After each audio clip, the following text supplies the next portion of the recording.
정말 깊은 사과의 말씀을 드립니다. 너무나도 거칠고 품위가 없고 그 분노에 차 있고 천연 다이아몬드 같이 소중한 도시입니다.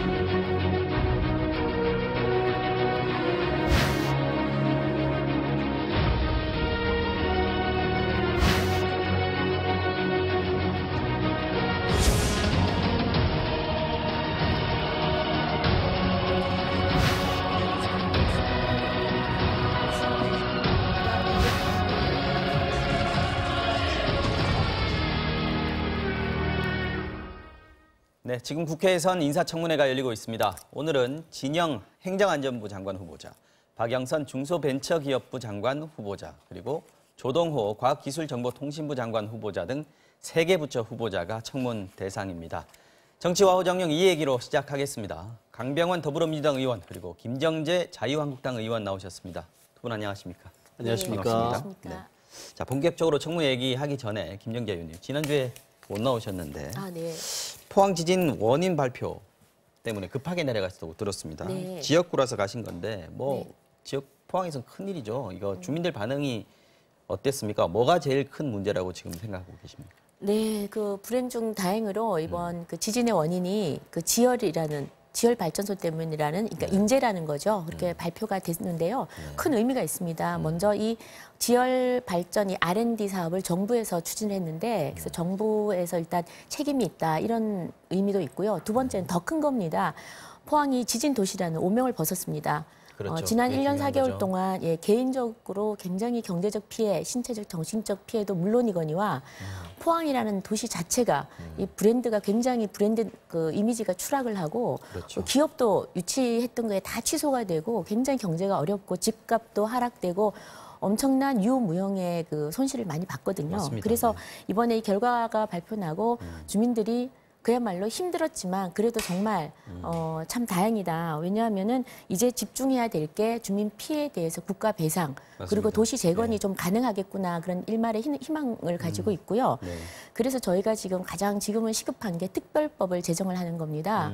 그래서 그 만약에 이게 소송으로 가게 되면 시간도 너무 많이 걸리고 네. 또 제대로 보상을 받을 수 없는 것이 지금 시행사가 부도가 난 상태입니다. 맞습니다. 그래서 지금 특별법 만드는 게 가장 네네, 급하다, 가장 이렇게 중요하고요. 얘기하고 예, 있죠. 합당한 네. 배상을 국가로부터 받기 위해서 가장 중요한데 다행히도 어저께 저희가 그 여당 민주당 원내대표님 또 정책위 의장님 지도부를 다 만났습니다. 네, 여야 모두. 네. 근데 정확하게 그 특별법 제정의 필요성에 대해서 완전히 공감을 해주시고 같이 함께 하자고 말씀을 하셔서 정말로 감사했습니다. 맞습니다. 이게 그리고, 정말 여야를 떠나서 네. 해결해야 될 문제인 것 같고요. 민주당 같은 경우에도 정부조사단 발표에 의해 특위를 만들었어요. 지진대책 특위. 당내 설치를 했는데 이게 아까 말씀하셨습니다마는 이게 주민들이 가장 지금 급한 거는 보상이 문제인 것 같고요. 그렇습니다. 예. 그래서 시간이 근데 너무 많이 걸리고 예산도 많이 들어가야 될 거고 네. 지금 앞으로 공력이 많이 투입돼야 될 것 같은데 정부에서도요. 예, 저도 뭐 김정재 의원님의 말씀에 100% 공감을 하고요. 네. 이게 지열 발전에 의해서 지진이 촉발됐다. 이거 전무후무한 상황이 대한민국에 다 발생한 거 아니겠습니까? 네. 그래서 저는 이게 잘잘못을 떠나가지고 정부나 국가라는 건 연속성이 있는 거기 때문에 저는 책임지고 이 문제를 해결하기 위해서 정부가 그럼요. 총력을 다해야 한다고 생각하고요. 네. 저희 당 같은 경우도 지진대책 특위를 만들었고 그 대구 출신의 재선인 홍일학 의원을 그 위원장으로 저희가 선임을 했습니다. 네네. 그래서 아마 좀 저희는 특위 중심으로 이제 피해 수습과 지원책 그러면서 또 이제 왜 도대체 이런 일들이 일어났는데 네. 인재 아닙니까? 어떤 상황이었는지 또 자세히 또 그런 것도 좀 파악이 되어야 맞습니다. 다시 재발을 막을 수 있지 않겠습니까? 네네. 그러면서 특별법 제정까지 함께 나간다 그러면은 주민들 피해 보상도 피해 손배상, 손배상을 네, 네. 함께 할 수 있지 않을까 특별법 생각합니다. 만드는 데 시간이 그렇게 오래 안 걸릴 거로 보시는 거죠? 제가 봐서는 네, 그렇습니다. 그렇게 제가 지금 그 특별법 준비하고 있고요. 네네네. 곧 조만간 발의를 할 예정입니다. 그리고 저희도 당에서 저희는 포항 지진이 났을 때 그때 2017년이죠. 그때 포항 지진 대책 TF를 구성해 있고 제가 간사를 맡고 있는데 이번에 제가 저희 이제 황교안 대표 체제가 들어오면서 제가 그 재해 대책 위원장으로 지금 선임이 돼서 아무튼 제가 어깨가 알겠습니다. 무겁습니다. 여기 또 하나 있는 것 강병원 같아요. 네네. 그 작년 11월에 또 포항 주민들께서 국민감사를 청구하신 게 있습니다. 뭐 주민들도 얼마나 황당한 일입니까? 그래서 이제 이런 발전소 입지 선정 배경이라든지 사업 진행 과정에서 궁금하신 게 너무 많으신 것 같아요. 그래서 국민감사 청구를 작년 11월에 청구를 하셨는데 이제 올해 4월에 감사원에서 이 부분을 감사 실시 여부를 결정할 것 같아요. 근데 제가 봐서는 감사를 안 할 수 없을 것 같습니다. 그래서 알겠습니다. 이런 과정과 특별법 제정이 함께 간다라 그러면은 주민들에게 배보상도 함께 진행될 수 있지 않을까 생각합니다. 마침 우리 이제 여양 목소리. 네, 너무 마침 우리 좋습니다. 김정재 의원께서 우리 패널께서 네. 지역구가 거기 계셔서 네. 그 핑계로 한번 더 포항 지진 사후 대책 얘기 한번 좀 짚어봤고요. 감사합니다. 이번에는 청문회 얘기 본격적으로 좀 해보겠습니다. 먼저 야당의 낙마 영순이라고 불리는 김현철 통일부 장관 후보자 어제 청문회였는데 혼 많이 났습니다. 이거 청문 보고서 채택 뭐 어렵다고 봐야겠네요. 제가 봐서는 그 한국당 입장에서는 청문 보고서 채택에는 응해주지 않으실 거죠? 아 정말 쉽지가 않습니다. 이거 뭐 국민 정서도 그렇고요. 아무튼 쉽지는 않습니다. 예, 말씀하시죠. 아마 예. 이제 김현철 후보자가 본인이 학자로 또 자연인으로 있을 때는 뭐 문재인 대통령에 대해서도 좀 거침없는 표현을 하고 여야를 가리지 않고 여야를 가리지 않고 했어요. 했습니다. 네. 그거는 뭐 학자로서 뭐 표현의 자유를 마음껏 누리신 것 같은데요. 저는 이제 후보자로서 네. 이제 국민들 앞에 섰을 때는 여러 차례 공개적으로 본인의 그런 좀 경솔했던 언동에 대해서 사과도 사과를 많이 했습니다. 많이 하셨습니다. 네. 이제 그런 부분은 한편 좀 봐주시고 과연 이제 통일부 장관 후보자로서 네. 이 학자적인 연구 실적을 갖고 있는 분과 또 현장 경험, 실무자로서의 경험도 풍부한 분인데 네. 과연 이렇게 꽉 막힌 남북 관계를 풀 수 있는 이론과 실무를 겸비한 분으로 저는 생각이 들거든요. 이 분이 과연 이제 통일부 장관을 직을 수행하면서 이 남북 관계의 중요한 여러 가지 문제들을 풀어내는데 정말 창의적인 정책들을 저는 추진할 수 있는 적임자라고 생각이 들거든요. 저는 그런 의미에서 야당이 좀 마음에 안 드실 수도 있겠지만 네. 적격, 부적격 의견을 다 병기를 해서 청문 보고서를 채택하면 어떨까 이런 말씀을 드려봅니다. 도저히 안 됩니까? 뭐가 제일 이거는 큽니까? 뭐 마음에 들고 안 들고의 문제가 아니고요. 상식을 가진 누구나 이 김현철 후보에 대해서 보더라도 부적격이라고 저는 생각을 할 거라고 감히 얘기하는데 뭐 과거 발언은 이미 저희가 다 알지 않습니까? 이거 뭐 여야를 가리지 않고 좀 막말을 뭐 아무데나 대고 쏩니다. 뭐 정말 쏘는 거죠, 말을. 그리고 그거보다도 지금 현재 통일부 장관 후보자로서 그 지금 천안함 폭침에 대해서라든지 아니면 그 금광산 관광객 박왕자 다왕자 씨, 사건에 네, 대한 피살 사건. 말이라든지 네. 아니면 그 NLL에 대한 이런 이야기라든지 이런 말들이 북한에 대한 인식 이것이 완전히 통상적인 사람하고는 완전히 반대라는 거죠. 막말도 대한민국 문제지만 국민의. 국가관이나 저기 대북관이 문제다라고 네네. 보시는 그래서 좀 거죠? 전에 말씀하셨다시피 그 뭐 전문성이 있다 그러는데요. 이 전문성도 있는지는 아직도 그거에도 의문이 가는 것이 이렇게 이념적으로 한쪽으로 경도되어 있는 그래서 말씀드려 보면은 그 뭐 박왕자 사건을 통과 의뢰라 했든지 아니면 천안함 사건을 우발적 사건이라고 했든지 이런 내용을 보면 그야말로 북한의 조선중앙방송에나 나올 법한 말이 아닌가 의심이 되고요. 그다음에 더 지금 좀 부끄럽고 낯뜨거운 거 뭐냐면 어제 그 태도입니다. 청문회 와서 하는 태도가 계속 말을 바꾸고 너무나 쉽게 입장을 바꾼다는 거죠. 그러니까 학자로서의 양심이나 어떤 지조나 생각이나 이런 것들이 없다는 것이 어제 거기서 다 입증이 됐는데 저는 정말 코미디 프로 다중이 있지 않습니까? 계속 혼나니까 다중이. 사과해야죠. 아니 그래도 자기 생각하는 게 있어서 평생을 주장했을 거 아닙니까? 그런데 장관이 뭐라고 그 장관 1년짜리 그거 한번 해보겠다고 모든 말을 다 바꾸고 그야말로 다중 인격자처럼 하는 그런 모습에 굉장히 실망을 했고요. 그다음에 이 장관이 되고 난 다음에 또 사과하고 어제 말을 많이 바꿨지 않습니까? 천안함 폭침도 우발적 사건이라고 했다가 어제는 북한의 어뢰 공격으로 침몰했다 바꿨습니다. 이게 바꿨는데 되고 나면 다시 이 말을 모두 바꾸지 않을까. 그리고 본색이 드러나지 않을까. 정말 걱정이 됩니다. 알겠습니다. 좀 네. 혹시 그 과한 부분도 있는 것 같은데요. 어쨌든 그 박왕자 씨 사망 사고 같은 경우는 13년 10월에 이미 그 북한 측의 사과와 재발 방지 다른 그리고 글에서 그렇게 얘기했었죠. 신변 안전 보장 조치가 필요하다라고 얘기를 했었습니다. 그리고 이제 북한의 어뢰 공격으로 천안함이 침몰했다라는 것도 이미 본인의 저서에서 밝혔기 때문에요. 좀 봐주실 필요가 있는 거 아닌가라고 생각이 들고요. 또 하나 이제 대북관 문제는 저는 달리 생각합니다. 왜냐하면은 지금 북한을 바라보는 입장은 여당과 야당이 확연히 틀립니다. 네. 그러다 보니까 이제 여당 같은 경우는 작년에 진행되었던 평창 동계올림픽이라든지 판문점 선언 같은 경우를 평양올림픽이다, 위장 평화쇼라고 생각을 하셨지 않습니까? 저희 같은 경우는 이게 한반도의 평화 번영의 시대로 가는 너무나 중요한 일이라고 평가를 했기 때문에 대북관이 틀리다라는 것은 비판의 소지는 됩니다만 저희 집권 여당에서 봤을 때는 꼭 필요한 적임자라고도 볼 수도 있다고 어쨌든 생각합니다. 현 정부의 기조를 맞출 수 있는 후보가 필요한 거, 장관이 필요한 거니까요. 그렇습니다. 그 정부 여당 입장에서는 그렇다는 얘기고요. 네. 어쨌든 낙마 영순위로 공격을 뭐 십자포화를 받은 건 사실인 네. 것 같고요. 아니 그런데 저는 이 청문회라는 게 사실 전문성도 중요하지만요. 그 도덕성 검증 왜 하는 이유가 자질이 됐냐 이걸 보는 겁니다. 쉽게 얘기하면 이런 업무를 수행할 소위 말하는 장관의 업무를 수행할 인간으로서의 가장 기본을 갖추었냐 이걸 보거든요. 알겠습니다. 그런데 오늘 얘기 좀 해야 될 아직 것 같아요. 막말하는 거 이런 부분은 뭐 박근혜가 씹다 버린 껌이다, 군복 입고 쇼한다, 여야를 막론하고 그것도 그냥 일반인이 아닙니다. 교수고 통일원장 하셨던 분이 이렇게 마구잡이로 말을 쏟아내고 하는 부분에 대해서는 자질 자체가 저는 안 된다. 그래서 이 부분만큼은 부적격이라고 말합니다. 알겠습니다. 네. 네. 야당 입장은 잘 알겠습니다. 오늘 마지막으로 지금 오늘 얘기를 해야 될 것 같습니다. 마지막으로 오늘이 이제 청문회 마지막 날인데 3명 장관 후보자에 대한 인사청문회가 열립니다. 지금 진행이 되고 있는데 먼저 박영선 중기부 장관 후보자 인사청문회 내용부터 좀 살펴보면 자유한국당에서 자료 제출이 부실하다, 뭐 아예 청문회를 연기하자 이런 주장도 어저께까지 나왔었어요. 네. 그런데 오늘도 막상 시작을 해보니까 1시간 넘게 자료 제출 문제로 좀 서로 실랑이를 좀 벌이다가 본격적인 청문은 좀 늦게 시작이 됐습니다. 일단 청문회가 시작이 되긴 된 거죠.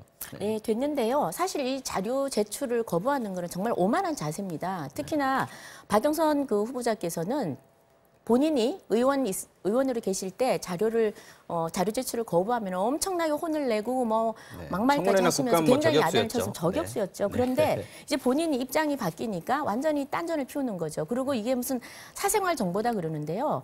지금 국회의원이 특권을 가지고 아이를 호와 고등학교 입학을 시켰는지, 그다음에 그 증여세를 누락을 했는지, 21세 되는 그 아들이 21세밖에 안 되는데 재산이 2억이 넘습니다. 그래서 증여를 했음에도 불구하고 증여세를 냈는지 반드시 살펴봐야 됩니다. 다른 후보자들이 내는 자료 제출을 왜 박영선 후보자만 거부하느냐는 거죠. 이것도 특권이고 본인만의 뭐 무슨 아집이 있어서 이러는지 모르겠는데 이해할 수가 없고요. 저는 오늘 저 박영선 후보자 잠시 하는 걸 봤는데 제가 깜짝 놀랐습니다. 가장 놀랐던 거는 자료 제출을 안 하는 거는 그것은 아마 대통령이 자료 제출을 하든 안 하든 그다음에 야당이 반대를 하든 안 하든 부적격이라 하든 말든 대통령은 무조건 임명을 강행하지 않습니까? 그런 뒷배를 믿고 제출을 안 하는 것 같고요. 오늘 그 청문회 하는 태도를 보니까 뭐라 그러냐면은 자기가 집이 세 채인데 황교안 대표가 4채라 했다. 이것만 가지고 막 항변을 하는 거예요. 제가 그래서 봤더니 박영선 그 후보자께서 집을 3채를 소유하고 계시고 1채는 전세로 살고 있습니다.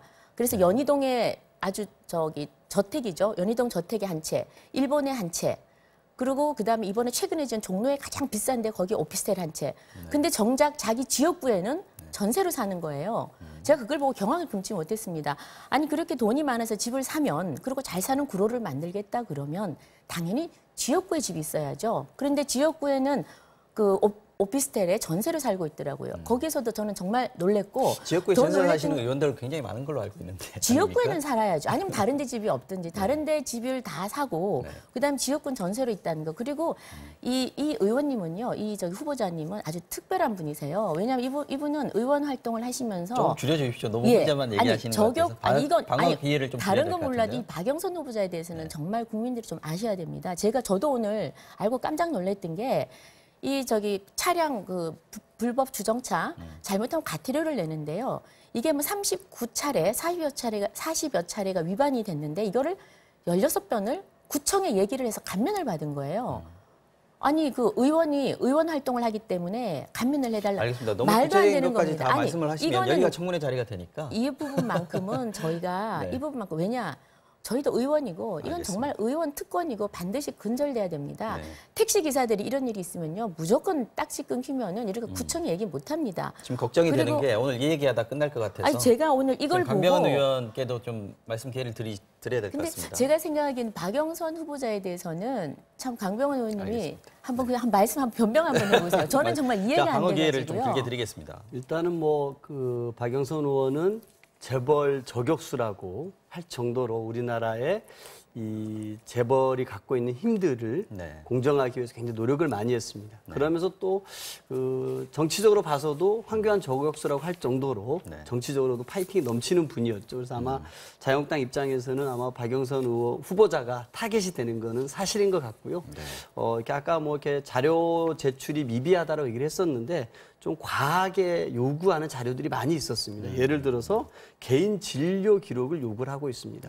그래서 박영선 후보 보면은 뭐 아마 그런 무슨 암이 있었던 모양이에요. 여성으로 질환 관련된 암이 있었던 모양인데 그거 관련된 진료 기록을 다 내라고 하고 어느 병원에서 다 했는지 그런 걸 다 달라고 하는 모양입니다. 그리고 혼인관계 증명서를 또 요구를 하고 뭐 초혼, 뭐 재혼, 뭐 이런 관련된 데까지 요구를 하고 뭐 관련된 뭐 일가 친척들의 이름이라든지 주소라든지 하고 있는 일들이 무엇인지 이런 것들도 다 요구하고 있는 모양입니다. 인신공격의 의도가 있다 이렇게 지금 판단을 네. 하고 있는 거죠. 저희가 여당에서는. 봐서는 이게 정말 이렇게 후보자가 갖고 있는 문제를 파악하기 위해서 하기보다는 네. 후보자의 개인 신상을 탈탈탈 한번 털어버리겠다. 그리고 이걸 통해서 후보자 망신줄기를 하겠다는 의도를 너무나 확고히 갖고 있는 것 같습니다. 네. 좀 이거는 좀 이 정쟁도 정쟁이지만 또 장관으로서의 능력을 검증하는 거에는 전혀 관심이 좀 너무 없어 보이는 거 아닌가라고 좀 생각이 듭니다. 네.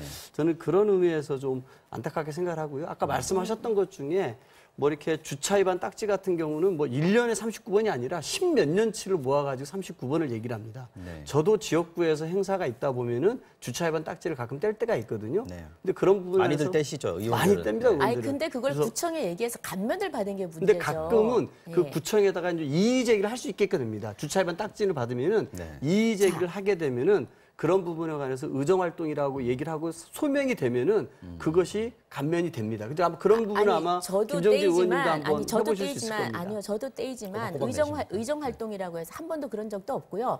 택시 기사들은 점심 먹기 위해 잠시 정차해도 떼입니다. 딱지가 떼이고 절대로 소명 못합니다. 그런데 국회의원이 의정 활동이라고 해서 차를 아무데나 세워서 주정차 딱지 떼었다. 그걸 구청에 얘기해서 이걸 감면받는다. 특권입니다. 갑질입니다. 있을 수도 없습니다. 이거는 아마 이런 얘기를 들으면 일반 국민들이 이해를 못할 거고요. 그다음에 네. 아까 저는 강병원 의원님 얘기에 동의를 하는 것이 네. 예를 들어서 정말 개인 사생활에 관한 거는 과하게 요구해서는 안 되고 그거는 개인 정보라고 해서 거부를 해도 됩니다. 네. 그건 전 타당하다고 봐요. 타당하다고 보고 네. 그러나 아들이 왜 이중 국적인지, 왜 병역을 연기했는지, 또 왜 강남 초호와 그 외국인 학교에 입학을 했는지를 알기 위해서는 거기와 관련된 정보는 자료는 필요합니다. 그래서 우리가 국회의원뿐만 아니라 장관 자리에 오르는 사람들을 검증하는 이유는 정말 우리 사회에서 도를 넘는 특권을 누리지는 않는지 그런 거를 한번 검증을 하는 거거든요. 그리고 이런 검증을 통해서 국민들이 그걸 보면서 아 잘못된 것은 고쳐 나가고 미래 세대를 위한 어떻게 생각하면 하나의 그 위법 탈법을 한 사람은 안 된다라는 걸 분명히 보여줄 수도 있어야 됩니다. 그런데 지금 청문회를 보면 이걸 보는 국민들이 뭐라고 생각하겠습니까? 위법 탈법한 내용이 너무나 많은데도 다 장관이 되는 겁니다. 네. 이걸 보고 국민들은 아 위법 탈법 아무 문제가 안 되구나 이렇게 생각하지 않겠습니까? 그 그래서 하는 문제는 거고요. 조금 다른 것 같아요. 위법 탈법이라는 말은 조금 좀 달리 쓰시는 게 좋을 것 같습니다. 왜냐하면은 아니 저희가 위장 전입도 사실은 주민등록증 위반이고요. 아니 박영순 후보에 대해서 아니, 얘기를 하는 박영순 건데요. 그 후보뿐만이 위법 아니라 탈법이라고 얘기하는 것과 마치 무슨 박영수 후보가 아니, 이건 의정 뭐 활동을 박영수 사선 후보는 의원을 내용은 하셨는데 아닙니다. 네. 선거 때마다 검증 받으셨던 분입니다. 아니, 그런 그리고- 분에게 무슨 이 많은 과정들 속에서 위법과 탈법이 있었다는 아니야. 식으로 얘기하시는 아니야. 것은 저는 아니, 이건 적절한 죄송합니다. 지적은 그건 아니라고 그건 아니라고 아니고 생각합니다. 아니면 네. 이제 이건 다른 후보자들의 이제 인사청문회에 위장 대한 처리. 의미고요. 네, 이런 의미고요. 부분 그다음 많다는 거죠. 아까 전에 뭐 대기업 정의의 사도 대기업의 문제점을 지적하는 정의의 사도처럼 했는데 저도 정말 좋아했었던 의원이거든요. 네. 여성 의원으로서 사실입니까? 정말입니다. 굉장히 멋져 보였어요. 네, 그런데 그럼요. 네. 이번에 재산이 44억이고 그 안에 뭐 42억인가 아무튼 40억을 훌쩍 넘었습니다. 근데 그 내용을 보고 저도 참 놀랐습니다. 이런 집들이 많고 뭐 본인은 마치 정말 모든 정의를 위해서 싸우고 힘든 사람들을 위해서 싸우는 그런 사람으로 저희는 여기고 있었는데 이런 식으로 정말 가장 서울의 알짜 비싼 집들을 가지고 있고 그리고 불편한 자료들은 제출하지 않고 그리고 오늘도 청문회에서 너무나 당당하게 물타기를 하고 말자르기를 하고 이런 모습을 보면서 아, 제가 생각했던 박영선 우리 의원님이 아니구나라는 실망을 좀 했는데요. 좀 다들 이번 청문회 좀 접어야 될 것 같은데 좀 정리를 하는 명명백백하게 의미에서 밝혀졌으면 좋겠습니다. 지금 진영 의원도 있고 박영선 의원도 있고 지금 현역 의원이 둘씩이나 되는데 원래 의원 불패란 말이 있지 않습니까? 그렇죠. 뭐 아무리 반대를 하더라도 청문 보고서 채택도 해주고 뭐 눈 감아주고 이런 부분들이 좀 있었는데 이번에 지금 자유한국당의 분위기 봐서는 옛날 얘기인 것 같아요. 예, 맞습니다. 어떻게 전망하세요? 특히 이제 그 한국당에서 이제 그 나경원 대표 체제, 황교안 대표 체제가 들어선 이후에 이 국회가 이제 좀 이렇게 정치는 사라지고 정쟁이 굉장히 격화되고 있습니다. 뭐 정치로 풀 수 있는 일도 무조건 다 정쟁으로 가고 고소 고발이 국회에서 남발되는 이런 상황이고요. 껐딱하면 어쨌든 특검으로 뭔가를 다 풀려고 하고 우리 스스로가 대화 타협으로 풀지 못하고 있는 정치의 국회의 모습인데요. 아마 이런 상황에서 이제 의원 불패라는 말도 쉽지는 않을 것 같습니다. 아마 뭐 한국당 의원님들은 박영선 후보자에 대해서도 그렇지만 여러 후보자들에 대해서 의원이라고 봐준 건 없다 벼르고 계시는 것 같고요. 그래서 좀 후보자들 스스로 이 청문회 과정에서 보다 본인이 좀 이렇게 실수하거나 잘못한 부분에 있어서는 진실되게 국민들께 사과를 해야 될 것 같고요. 또 본인이 가지고 있는 정책적인 능력, 자질에 대해서는 기회가 주어질 때 마음껏 얘기를 해서 내가 비록 이런 부분에 좀 부족한 부분이 있지만 장관 후보자로서 이 부를 책임지고 이끌어 나갈 능력이 있습니다라는 것을 국민들께 확실히 보여주셔야 되지 않을까라고 생각이 듭니다. 알겠습니다.